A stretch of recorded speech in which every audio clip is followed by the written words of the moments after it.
చేయడానికి దివ్య దగ్గరికి వెళ్ళాను. కానీ పరిస్థితి చేయి దాటిపోయింది. దివ్య పెళ్లి జరుగుతోంది.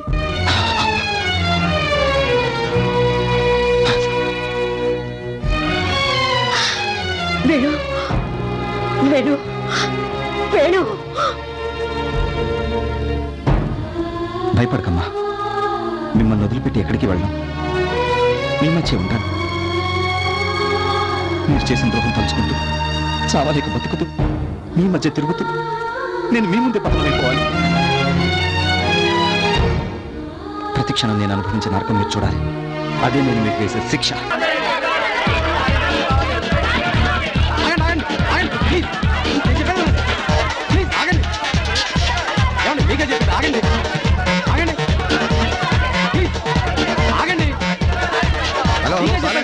ఏంటి అసలు కేకలు?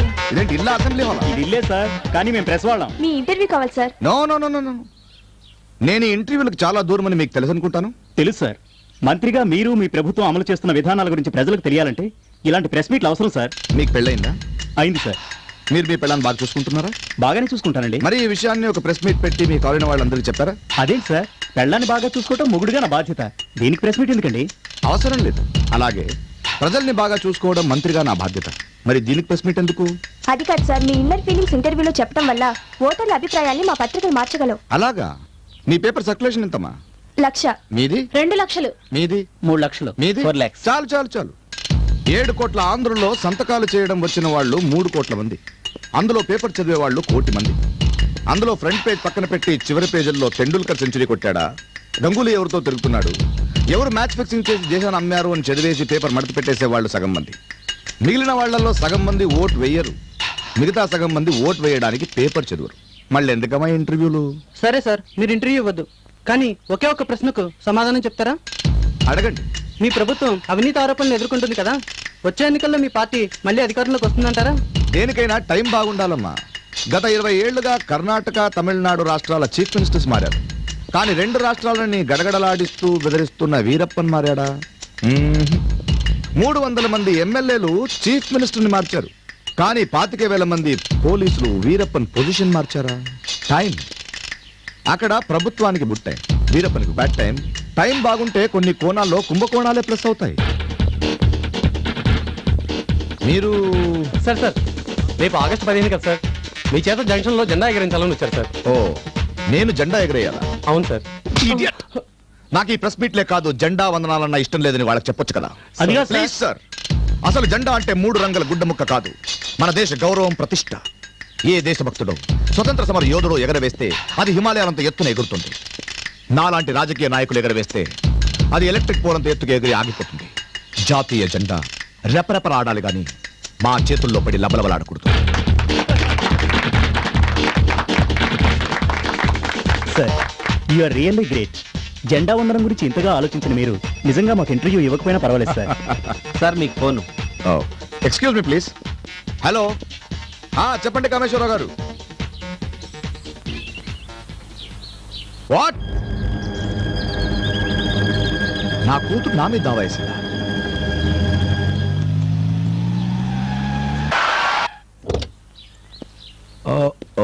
No no no no no. ఏమా భయపడ్డావా? తాత ఇంట్లో లేడా? మీరెవరు? Oh my God, bad luck. నా బిడ్డకి నేనెవరని చెప్పుకోవాల్సిన దురదృష్టం వచ్చింది. నేను మీ డాడీని. డాడీయా? అవునమ్మా. నేను 30 ఏళ్ళు కష్టపడితే నా ఫోటో పేపర్లో పడింది. కానీ 7 ఏళ్లకే నీ ఫోటో పేపర్లో పడిందంటే ఎంత ఫాస్ట్ గ్రోత్. ఆఖరికి నా కూతురు అనిపించుకున్నా.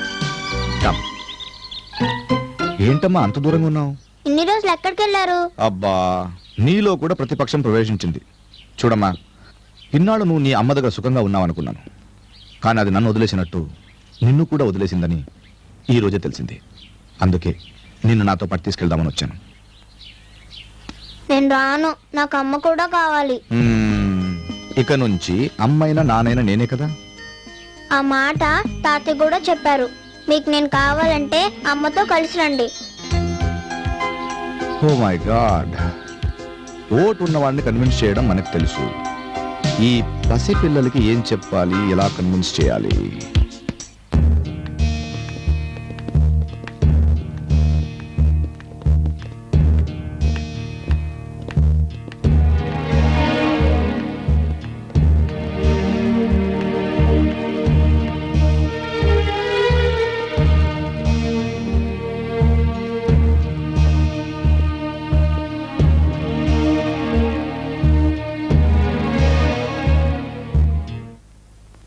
ప్రొసీడ్.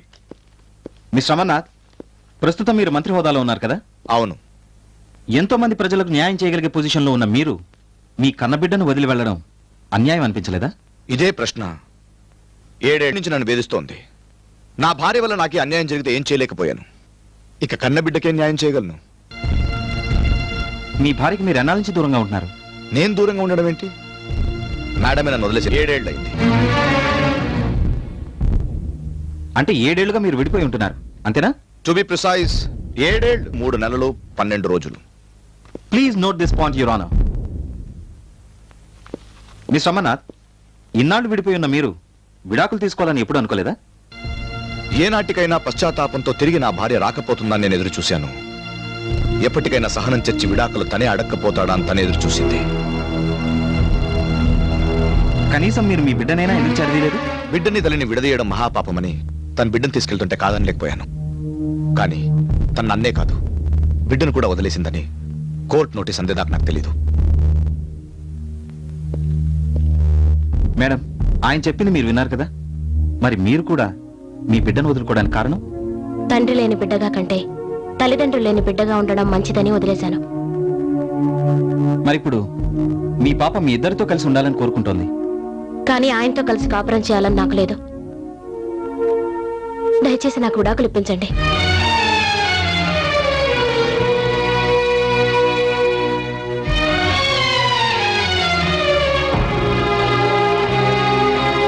మిస్టర్ అమర్నాథ్, మీ ఆవిడ మీ నుండి విడాకులు కావాలని కోరుతున్నారు. దీనికి మీరేమంటారు? ఏం చెప్పాలి సార్? ప్రపంచంలో ఏ భర్త అయినా భార్య కోరుకుంటే బంగారం కొనిస్తాడు, చీర కొనిస్తాడు. కొండ మీద కోతి కావాలన్నా, కోహినూరు వజ్రం కావాలన్నా తెచ్చిస్తాడు. కానీ విడిపోదాం, విడాకులు తీసుకుందామంటే అది నా లోపమా, నా జీవితానికి శాపమా అని అయోమయంలో పడ్డాను. అంటే విడాకులు తీసుకోవడం మీకు ఇష్టం లేదా? దివ్య, ఈ ప్రశ్నకి ఏం సమాధానం చెప్పమంటావు? నువ్వే చెప్పు. నేను అడిగేది మిమ్మల్ని. ఉండొచ్చు సార్, కానీ నా భార్య నా ముందున్నప్పుడు ఆమెను అడగకుండా నేనే నిర్ణయం తీసుకోను. పోనీ మేడం, మీరు చెప్పండి, ఆయనతో విడాకులు కావాలని మీరు ఎందుకు కోరుకుంటున్నారు? ఆయనతో కలిసి ఉండడం ఇష్టం లేక. మరి పాప పుట్టేదాకా ఎందుకు కలుసున్నారు? గత్యంతరం లేక. శరీరాలు కలిసి ఆయనడానికి సాక్ష్యంగా పాప పుట్టింది. కానీ మనసులు కలిసి ఆయనడానికి నా దగ్గర సాక్ష్యం లేదు. నా దగ్గరే కాదు, సంసారం చేసి ఏ ఆడదాని దగ్గర ఉండదు. మనసులు ఎందుకు కలవలేదు? ఆయనకి మనసే లేదు కాబట్టి. పొరపాటు, చాలా పొరపాటు. ఇన్నేళ్ల నా రాజకీయ జీవితంలో ఎమ్మెల్యేగా, మినిస్టర్గా ఎంతో మంది పబ్లిక్ నా మనసుని అర్థం చేసుకున్నారు, ఆదరించారు. యువర్ ఆనర్, స్త్రీలను గౌరవించడం మన సంప్రదాయం అన్నదాన్ని ఈ దేశంలో ఎంతమంది మగాళ్లు పాటిస్తున్నారో లేదో నాకు తెలియదు, కానీ భార్యల్ని గౌరవించడం భర్తల సంప్రదాయం అన్నదాన్ని ప్రతి మగాడు, ఐఎమ్ సారీ, ప్రతి మగుడు పాటిస్తున్నారు. అందులో నేను ఒక్కడిని. కానీ నా భార్య నా మనసుని అర్థం చేసుకోలేకపోయింది. అయినా పర్వాలేదు, దయచేసి నాకు విడాకులు ఇప్పించకండి. మా ఇద్దరిని కలపకపోయినా కనీసం నా బిడ్డను నాకు ఇప్పించండి please. That's all your honour.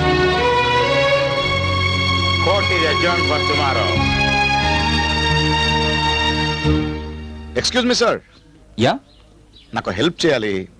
చిన్న రిక్వెస్ట్. చెప్పండి. నీకు పదవి ముఖ్యమా, భార్య ముఖ్యమా అని ఎవరైనా అడిగితే నాకు నా భార్య ముఖ్యం అని చెప్పేవాడిని నేను. అందుకే తను నన్ను వదిలేసి వెళ్ళిపోయినా రెండో పెళ్లి చేసుకోలేదు. ఇన్నేళ్ల రాజకీయ జీవితంలో పార్టీని మార్చని వాడిని పెళ్ళాన్ని ఎలా మారుస్తాను సార్? నాకు నా భార్య అంటే చాలా ఇష్టం. తనతో కలిసి బ్రతకాలనేది నా ఆశయం. ఏ సార్, అమెరికాలో విమాన దాడులు చేసిన తీవ్రవాదుల కుట్రైనా ఆలస్యంగా బయటపడిందేమో కానీ నా భార్య మనసులో కుట్రేమిటో నాకు అర్థం కావట్లేదు. సో బిల్ క్లింటన్ అక్కడ అక్రమ సంబంధం వల్ల అన్పాపులర్ అయ్యాడు, నేను ఇక్కడ సక్రమ సంబంధంతో అన్పాపులర్ అయ్యాను. నా బాధంతా చెప్పాను, మీరే హెల్ప్ చేయాలి. నా కాపురం నిలబెడితే గోడ మీద గాంధీ గారి ఫోటోని, టేబుల్ మీద మీ ఫోటోని పెట్టుకుని అటు అసెంబ్లీని ఇటు ఫ్యామిలీని ప్రశాంతంగా నడుపుతాను. వస్తాను సార్.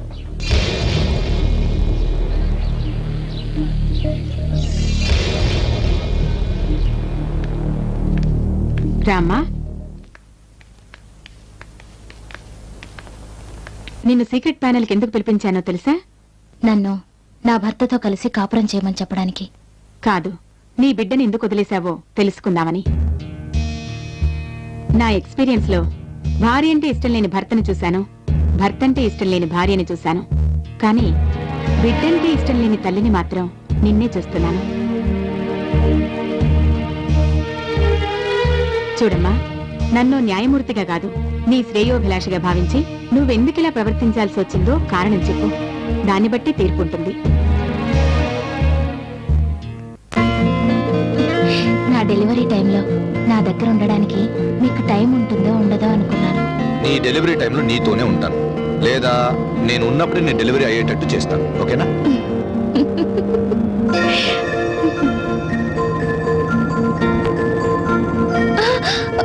ఏమండి, స్పీడ్ తగ్గించండి, కొంచెం మెల్లగా వెళ్దాం.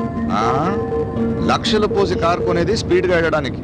స్లోగా వెళ్ళాలంటే ₹2 సిటీ బస్సులో వెళ్ళొచ్చు కదా.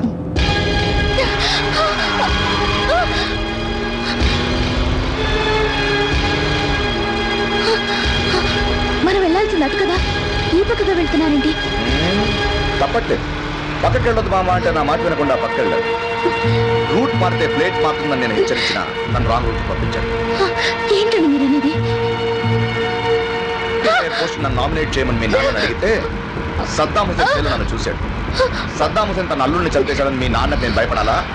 అందుకే నేను మామూలు అల్లుడిని కాదు ప్రూవ్ చేయడానికి ఒక చిన్న డ్రైవ్ చేస్తున్నానే. ఏంటా రియాక్షన్? నీ రియాక్షన్ డైలాగ్ ఏంటో చెప్పనా? శ్రీరామచంద్రుడు లాంటి భర్త ఇలా మారిపోయాడేంటా అనే కదా. ఇది రాజకీయం విద్య.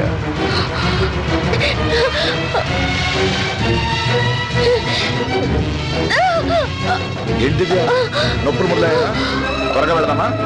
స్పీడ్ పెంచు.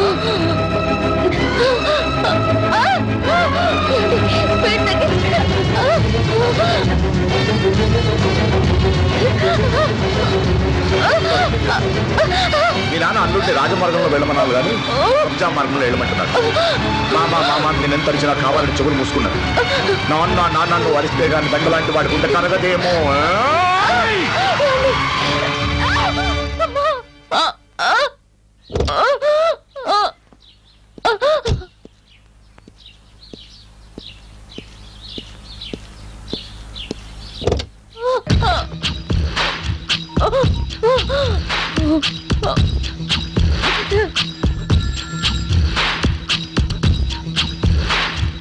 హలో హలో మేయర్ మామగారు, మీ ముద్దుల అల్లుండి మాట్లాడుతున్నాను.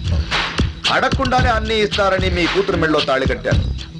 అడగ మేయర్ పదవి అడిగితే అడుక్కునే వాడికన్నా హీనంగా నన్ను చూసావు. సో కోపం వచ్చి నీ కూతురుని తీసుకుని రోడ్ల మీద రాళ్ల మధ్య 120 కిలోమీటర్లు వెళ్తుంటే దానికన్నా ఫాస్ట్ గా నాకు నొప్పులు వచ్చాయి. వింటావా?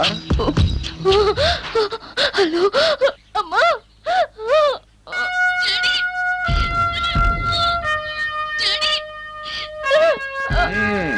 విన్నావా? మేయర్ పదవి లేనప్పుడు నేను మెలకులు తిరిగానుగా, అలాగే నీ కూతురు పాపం ఇక్కడ మెలకులు తిరుగుతోంది. నువ్వు అక్కడ నా పేరు నామినేట్ చేసావనుకో, ఇక్కడ భద్రంగా హాస్పిటల్కి తీసుకెళ్తాను. నా మాటికి ఎదురు తిరిగావనుకో, ప్రసవం కష్టమైన నీ కూతురు, పుట్టడం కష్టమైన నీ మనవరాలు చచ్చి మార్చరీకి వెళ్తారు. పెద్దోడివి, అర్థం చేసుకో.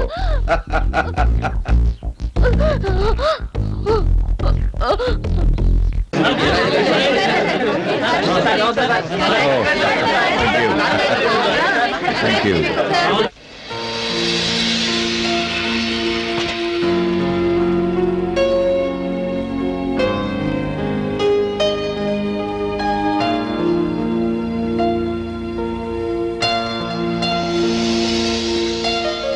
హలో దివ్య,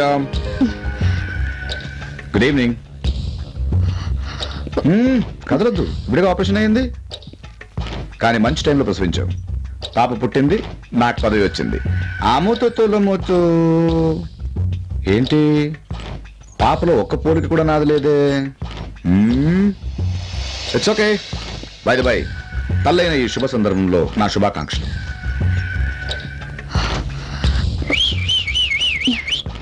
ఏంటా రియాక్షన్? నీ రియాక్షన్కి డైలాగ్ ఏంటో చెప్పనా? నువ్వు తల్లైన సందర్భంలో అన్నాను గాని నేను తండ్రైన సందర్భంలో అనలేదు. అదేగా నీ బాధ? ఏ తండ్రైనా ఒకరు లేక ఇద్దరు బిడ్డలుంటే చాలంటారు. కానీ ఏ బిడ్డకైనా ఒకరు లేక ఇద్దరు తండ్రులు ఉండొచ్చని నువ్వే స్లోగన్ మార్చావు. ఎందుకంటే నీ బిడ్డకి ఇద్దరు తండ్రులు కదా. ఈ ఇన్ఫర్మేషన్ నాకు ఎలా తెలుసని చూస్తున్నావా? అమెరికా చదువు కంప్లీట్ చేసి ఇండియాలో అడుగు పెట్టంగానే ఏ బిజినెస్ బాగుంటుందని ఎంక్వైరీ చేశాను. అన్ని బిజినెస్ లో పాలిటిక్సే సూపర్ బిజినెస్ అని చెప్పారు. సరే ట్రై చేద్దాం అనుకుంటున్నప్పుడు నా మేధస్సును చూసి మీ నాన్నగారు నన్ను అల్లుడిగా చేసుకున్నారు. కానీ పెళ్లికి ముందే నీకు ప్రేమ వ్యవహారం ఉందని నాకు తెలుసు. ఎందుకు తెలుసుకున్నాను అనుకుంటున్నావా? ఆఫ్టర్ ఆల్ 5 ఏళ్లు పదవిలో ఉండే రాజకీయ నాయకుల శీలం ఎలాంటిదో కనుక్కునే ఓటేస్తారు పబ్లిక్. మరి జీవితాంతం నాతో ఉండే నీ శీలం ఎలాంటిదో ఎంక్వైరీ చేయకుండానే నీ మెళ్ళో తాళి కడతానా? అయినా తాళి కట్టాను. ఎందుకో తెలుసా? పదవి కోసం. చూడు దివ్య, సెకండ్ హ్యాండ్ ఆడదాన్ని పెళ్లి చేసుకోవడానికి ఏ మగాడు ముందుకు రాడు. కానీ 100 మంది హ్యాండ్లో పడ్డ పదవి కోసం జనం క్యూలో నిలబడతారు. నేను నిలబడ్డాను. పసుపు తాడుతో వచ్చాను, పదవి సంపాదించాను. ఇక సంసారం అంటావా? మెజారిటీ లేని గవర్నమెంట్ లో ఎప్పుడైనా కూలిపోవచ్చు. I don't care. అంటే మీ స్వార్థం కోసం, అధికారం కోసం మా నాన్నకు ద్రోహం చేయడానికి నన్ను పావులా వాడుకున్నారా? చెప్పానుగా పాలిటిక్స్ అని. బాధపడుతూ. ఇన్ఫాక్ట్ ఈ పాపలో నా పోలిక ఒకటి ఉంది. అకస్మాత్తుగా సిజేరియన్ చేసి బయట తీశారు కదా, నాకు కూడా పదవి అకస్మాత్తుగా వచ్చింది. ఈ దేశంలో సగం మంది రాజకీయ నాయకులు మాలాగే అకస్మాత్తుగా వచ్చిన caesarean babies. All the best.